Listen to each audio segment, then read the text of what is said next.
À 12 heures d'avion de Paris, La Réunion, terre de France, vitrine de l'Europe dans l'océan Indien. Géologiquement, c'est un volcan. Et depuis 1946, c'est un département français sur lequel vivent près de 600 000 habitants.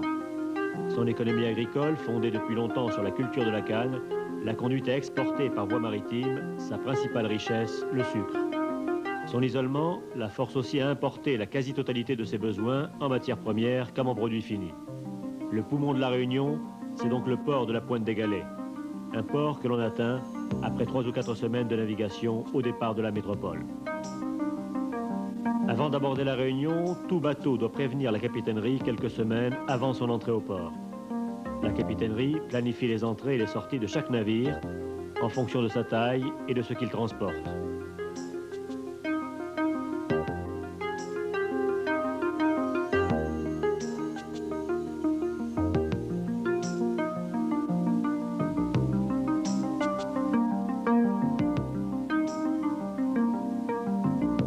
La capitainerie gère entièrement le plan d'eau, surveille la propreté des bassins, le nettoyage des quais après le débarquement des marchandises et donne ses instructions pour le déchargement et le stockage des produits dangereux tels que les inflammables ou les explosifs.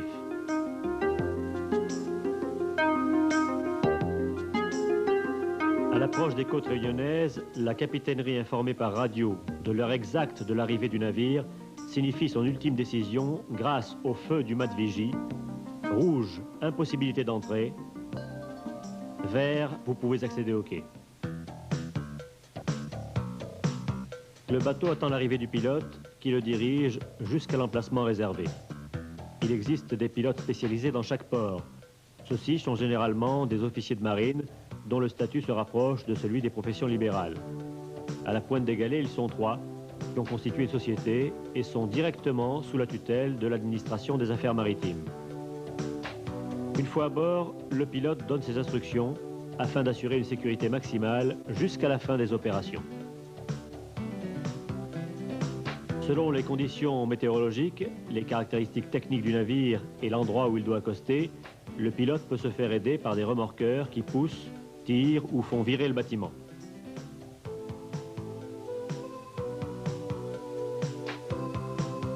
Le remorquage et le lamanage sont 2 opérations effectuées par la Société de remorquage et de sauvetage de La Réunion.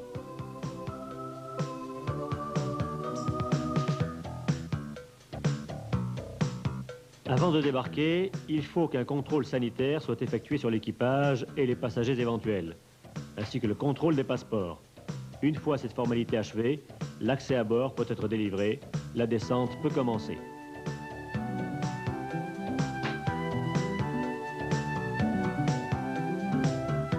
De son côté, le consignataire s'affaire à sa tâche. Il est en quelque sorte le fondé de pouvoir du navire. Il exécute les actes techniques, commerciaux et financiers à la place du capitaine. Il informe également les destinataires des marchandises transportées. Il doit aussi trouver des clients désireux de faire parvenir leur fret dans les différents ports où se rendra le bâtiment. Une fois ce dernier au port de la Pointe des Galets, le consignataire organise son ravitaillement en vivres et carburant, ainsi que les relèves d'équipage. Il paie les fournisseurs et surveille le chargement et le déchargement. Après le départ du navire, il rend compte à l'armateur de tout ce qui s'est passé. Il lui donne les résultats techniques et financiers de l'escale. Après que le consignataire ait déposé à la douane le manifeste, c'est-à-dire la liste des marchandises transportées, il peut commander la mise à quai du fret. C'est là qu'intervient une société de manutention. Elles sont 3 qui ont rassemblé leurs moyens techniques au sein d'un groupement économique, le groupement patrimonial des Aconniers. Elles sont donc habilitées à charger et décharger les navires, stocker les marchandises dans les magasins loués à la Chambre de commerce et d'industrie de La Réunion ou sur les terre-pleins. Elles ont également la responsabilité et la garde de ces marchandises. Elles doivent faire appel quotidiennement à la main-d'œuvre docker qui, depuis 1946, a le monopole de l'emploi sur le port. Tous les matins, on procède à une embauche selon les arrivées des bateaux. 500 dockers, dont 200 professionnels, travaillent ainsi sur plus de 400 navires chaque année. Ce ne sont pas uniquement les sociétés de manutention qui s'occupent du déchargement.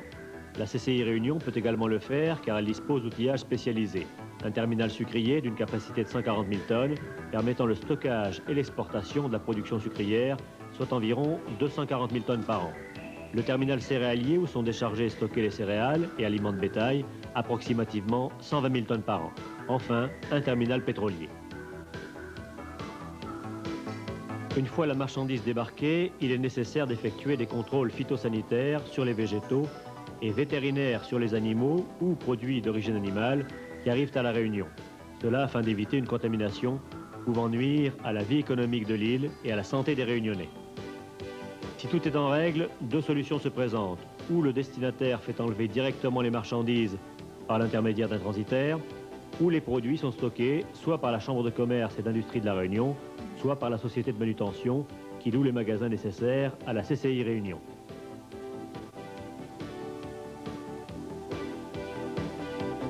Pour mieux connaître le port et ses diverses installations, voir aussi la manière dont il est géré, une visite s'impose.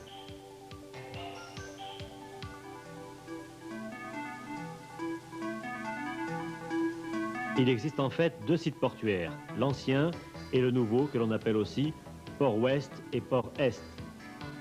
La partie ouest, la plus ancienne, a été construite depuis 1886.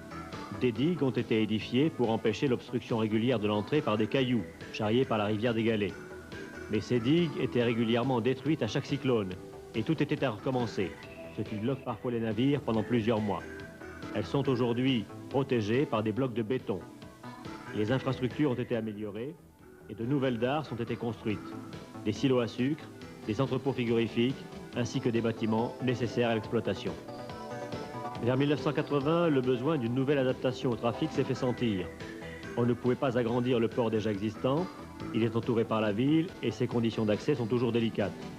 Il était donc nécessaire de construire dans la baie de la Possession un autre port qui n'ait pas ses inconvénients, qui soit plus performant et facilement transformable.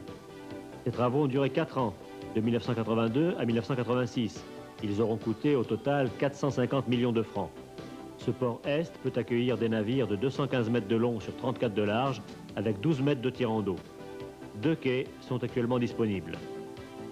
Le quai numéro 10 pour les clinkers et les hydrocarbures, et chaque année environ 300 000 tonnes de produits pétroliers sont transportés par un oléoduc long de 3 km jusqu'aux cuves de stockage à la pointe du phare.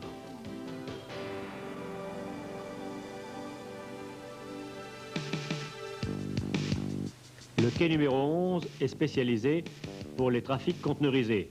Les conteneurs sont gérés par un groupement d'intérêt économique. Le terminal à conteneurs de La Réunion regroupe les 3 sociétés de manutention, les compagnies de navigation françaises et la CCI Réunion.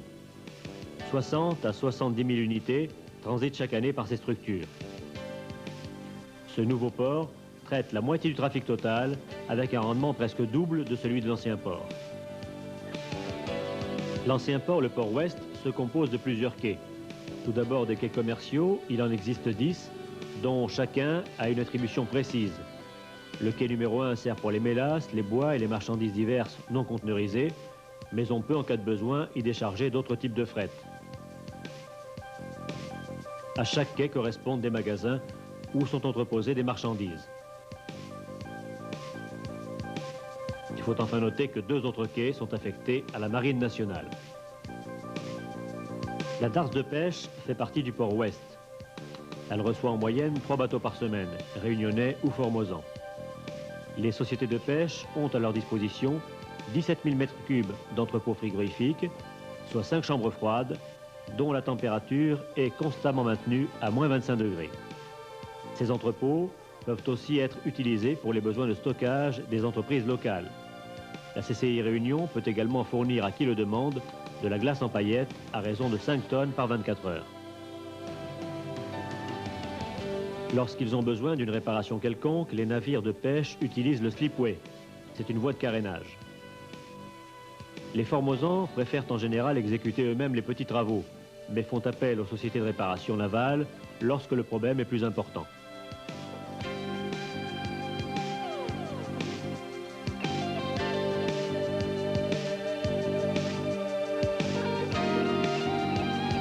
Tout près du slipway, la darse de plaisance.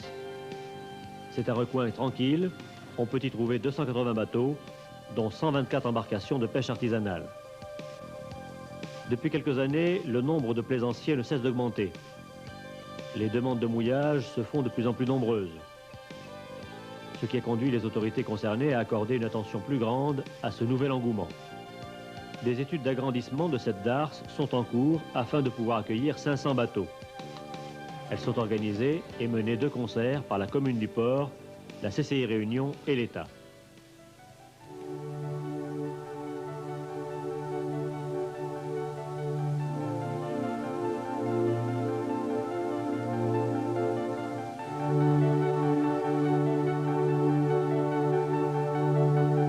L'activité importante qui règne à la Pointe des Galets est régie par deux intervenants principaux, la direction départementale de l'équipement et la Chambre de commerce et d'industrie de la Réunion.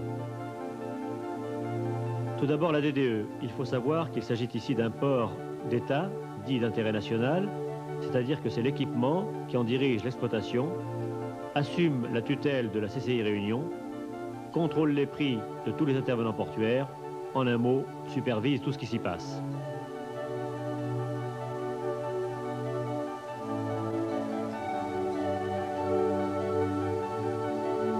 En 1955, un arrêté interministériel a concédé à la CCI Réunion l'établissement et l'exploitation d'un outillage public. Cette concession était nécessaire afin de procéder à une décentralisation et par là même à une souplesse budgétaire plus grande et à une adaptation plus rapide aux besoins nouveaux. Ce qui revient à dire que la Chambre de commerce et d'industrie de la Réunion gère maintenant tout ce qui est hors du plan d'eau. Elle participe à la réalisation des infrastructures et à l'entretien du port.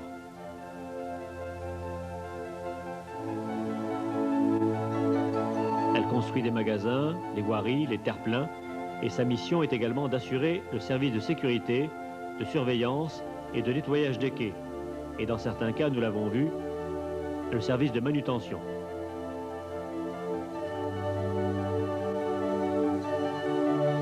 Elle gère également toutes les installations, les magasins et terre-pleins, les entrepôts frigorifiques, le slipway, les silos à sucre, le terminal céréalier et pétrolier, ainsi que la darse de plaisance.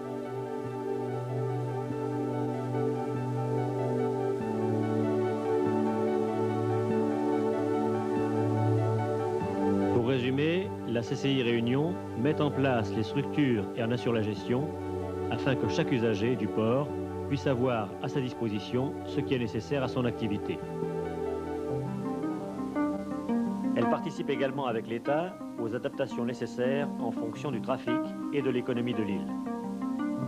Afin de répondre à cette évolution, un schéma directeur portuaire a été mis en place dans le but de préserver les terrains nécessaires aux futures extensions portuaires, de prévoir les investissements et leur programmation, et d'offrir aux entreprises les espaces industriels et commerciaux dont elles ont besoin pour le développement de leurs activités. Le port de la Pointe des Galets, grâce aux efforts de chacun, a déjà la réputation de bien travailler. Il arrive en tête des ports dans l'océan Indien en matière d'efficacité. Mais personne ne voudrait s'arrêter là. Il faut faire encore mieux. Le principal objectif à atteindre est l'abaissement du coût de passage.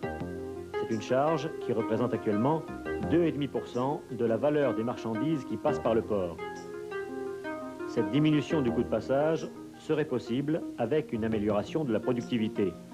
Il faut être de plus en plus efficace et performant vis-à-vis des compagnies de navigation afin de les inciter à fréquenter davantage la Pointe des Galets. Et cela pour favoriser en particulier le trafic de transbordement et faire de ce port la tête de pont de l'Europe dans l'océan Indien.